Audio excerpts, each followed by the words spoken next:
Hi guys!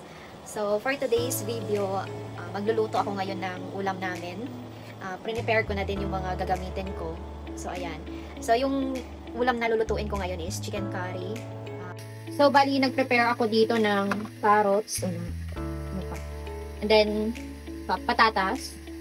Ito na rin yung chicken. Actually buo to. Pinag-cut-cut ko lang. So na-apply ko dito yung nalalaman ko na kung paano yung paghihiwa ng chicken. And then, tinanggalan ko siya ng balat kasi ayaw nila ng may balat. Not healthy, not good daw. So, yon. And then, ito yung ginagamit ko. So, dalawa lang dito na square yung ilalagay. Kasi, okay na siya, malapot na siya. So, pang Japanese curry talaga siya.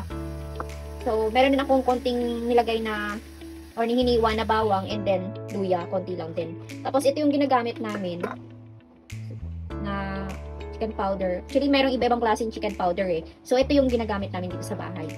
And then, lalagay din ako ng kunting oyster sauce. So, yun. So, ito yung mga ginagamit ko. Konti lang yung bawang kasi for aromatics lang siya. And then, ayaw din kasi ng anak ni sir ng masyadong mabawang. So, yun. Nagpainit na rin ako dito ng kawali para doon. And then, lalagyan ko na lang siya ng mantika. So, yun.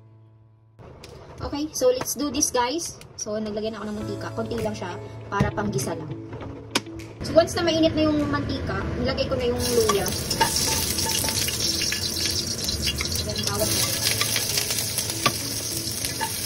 So, haluin lang natin siya. So, next ko na nilagay dito is yung carrots tsaka yung patatas. Actually, nakalimutan ko siya i-separate and para tipid na rin sa oras, dito ko na lang siya ginisa or pinalambot.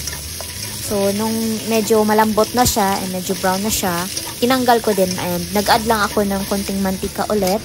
And then, nilagay ko na yung chicken. So, nag-add na rin ako ng konting luya dito sa chicken para matanggal yung lansa niya and for aromatics. So, bali nilagay ko na din dito sa screen yung mga ginamit ko na pampalasa or yung pag-marinate ko dito sa chicken for your reference. So, guys, optional lang to. So, nakadepende pa rin sa inyo dahil kayo yung magluluto. And, next na nilagyan ko siya ng oyster sauce para dumagdag na rin sa lasa ng chicken. And then, binalik ko na yung patatas at saka yung carrots dito sa kawali.